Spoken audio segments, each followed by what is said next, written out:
Hello students, welcome to Galaxy Classes. उम्मीद है आप सब बहुत बहुत अच्छे होंगे। और लेखपाल के 7,994 पदों पर नोटिफिकेशन आया था, लेकिन एक बीच में पिछले कुछ दिनों से कंफ्यूजन की स्थिति पैदा हुई थी। और सबसे ज्यादा डर क्या था स्टूडेंट्स में कि ऐसा तो नहीं कि अब काफी लंबा डिले चला जाएगा, क्योंकि इससे पहले ऐसा हो चुका है। तो एक अच्छी और राहत की खबर यह है, यानी आज यानी कि 29 दिसंबर से आपकी फॉर्मिंग चालू है और एज इट इज सब कुछ चल रहा है। अब क्या क्या चेंज हुए, क्या क्या विवाद था, उसमें नहीं जाना है।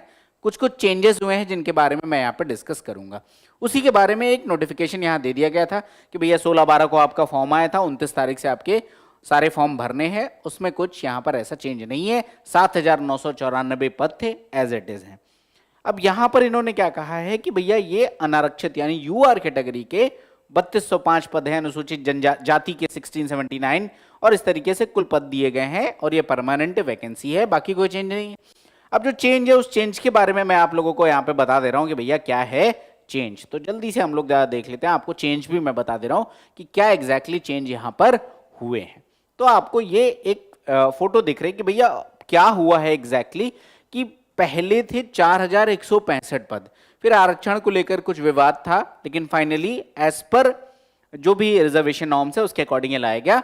तो अभी जो यूआर कैटेगरी के पद हैं वो 3205 पद हैं, यानी कि पहले के सापेक्ष 905 पद कम हुए हैं। ये एक चेंज है। ओवरऑल वैकेंसीज में कोई चेंज नहीं है। और जो ओबीसी कैटेगरी में पहले क्या थे, 1441 पद थे, वो अब बढ़कर 2158 पद हो गए हैं, यानी 717 पदों की बढ़ोतरी हुई है। सिमिलरली यहां पर आप देखोगे एससी कैटेगरी में 253 पद बढ़े हुए हैं और एसटी कैटेगरी में टोटल 10 पद बढ़े हुए हैं। तो ये एक चेंज आया है जिसकी वजह से थोड़ा उहापोह की स्थिति बनी हुई थी कि भैया मतलब क्या होगा, लंबी तो नहीं लटक गई वैकेंसी एंड ऑल। तो इस तरह के डाउट्स थे, लेकिन फिलहाल ये सारी चीजें एकदम क्लियर हैं, कोई डाउट नहीं है। अब एक जो सवाल आता है बहुत ज्यादा कि किन बच्चों को फॉर्मिंग करनी चाहिए या नहीं करनी चाहिए। मेरा यह मानना है कि अगर आप एकदम ही नीचे हैं, 30-40 नंबर लेके बैठे हुए हैं, तो फिर बहुत मुश्किल है, ऑलमोस्ट असंभव है, तब तो नहीं। लेकिन मैं एक मोटा मोटा आंकड़ा आपको दे सकता हूं, और ये आंकड़े सिर्फ स्पेकुलेशन होते हैं, ये कोई एग्जैक्ट डेटा नहीं होता। तो मैं स्पेकुलेशन के बेस पे आपको ये बता रहा हूं, क्योंकि हमारे जो कुछ स्टूडेंट्स हैं जिनका स्कोर पता है, जो उनका परसेंटाइल पता है, उसके बेस पे हम स्पेकुलेशन करते हैं। तो और ये इस बात पर भी डिपेंड करता है कि टोटल कितने गुना अभ्यर्थी आयोग बुलाता है, ठीक है, इस बात पे भी डिपेंड करता है। तो मतलब 8,000 अगर वैकेंसी है तो वो 10 गुना बुला रहे हैं, 20 गुना बुला रहे हैं, 30 गुना बुला रहे हैं, इस बात पे भी डिपेंड करेगा। 10 गुना का मतलब मोटा मोटा 80,000 कैंडिडेट बुलाएंगे, या फिर 1,60,000 या 1.5 लाख कैंडिडेट बुलाएंगे, ऐसा ही कुछ होगा। तो देखो, अगर आपके 60 प्लस मार्क्स हैं, अगर आपके 60 प्लस मार्क्स हैं, 60 या 60 से ज्यादा, तो आप ये मान के चलो कि आप मुख्य परीक्षा दोगे ही दोगे, ये लगभग निश्चित है, ऐसा मेरा मानना है। मैं ये कह रहा हूं क्योंकि अल्टीमेटली अगर आयोग यही कहते कि नहीं मुझे सिर्फ 10 गुना अभ्यर्थी बुला लें, तो हो सकता है तब ना आए, लेकिन जनरली ऐसे चांसेस कम है, क्योंकि आयोग का जो पूर्व का इतिहास है वहां पर ज्यादा कैंडिडेट्स को बुलाया गया है। तो उम्मीद यही है कि ज्यादा कैंडिडेट्स को बुलाया जाएगा। तो अगर 60 से ज्यादा मार्क्स हैं तब तो आप बहुत सेफ स्थिति में हो, ऐसा मेरा मानना है। अगर आप इससे नीचे भी हो, इससे नीचे का मतलब लेट्स से कि आप समवेयर अराउंड मतलब 55-56 नंबर के आसपास हो, तो भी उम्मीद बन सकती है, ऐसा लग रहा है। तो कम से कम 55 के आसपास तक अगर आपका है तो निश्चित रूप से आपको फॉर्म भी भरना चाहिए, आपको तैयारी भी करनी चाहिए।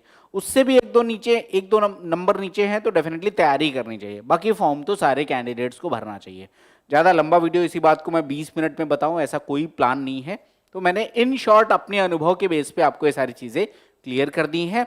अब आप इसके बेस पे अपनी तैयारी करिए, और अगर आपका कोई डाउट है, कोई पर्टिकुलर डाउट है, तो प्लीज़ आप लोग कमेंट सेक्शन में भी लिखिएगा। और अगर आप हमारे लखनऊ सेंटर मतलब लखनऊ या आसपास के किसी शहर से हैं, और अगर आपको ऑफलाइन बैचेस भी करना है, टारगेटेड तैयारी करनी है जहां पर आपको प्रॉपर कंटेंट मिले, प्रॉपर टेस्ट सीरीज मिले और एक स्ट्रक्चर्ड वे में आपकी तैयारी हो जाए, तो डेफिनेटली आप हमारे ऑफलाइन बैचेस को भी ज्वाइन कर सकते हैं। इस तरीके से आप अपनी तैयारी को प्लान कर सकते हैं। अगर आपका और कोई डाउट है तो प्लीज़ कमेंट सेक्शन में पूछेगा। और मैंने कहा ये स्पेकुलेशन है, this is not sacrosanct statement कि 60 से नीचे तो नहीं होगा, नो।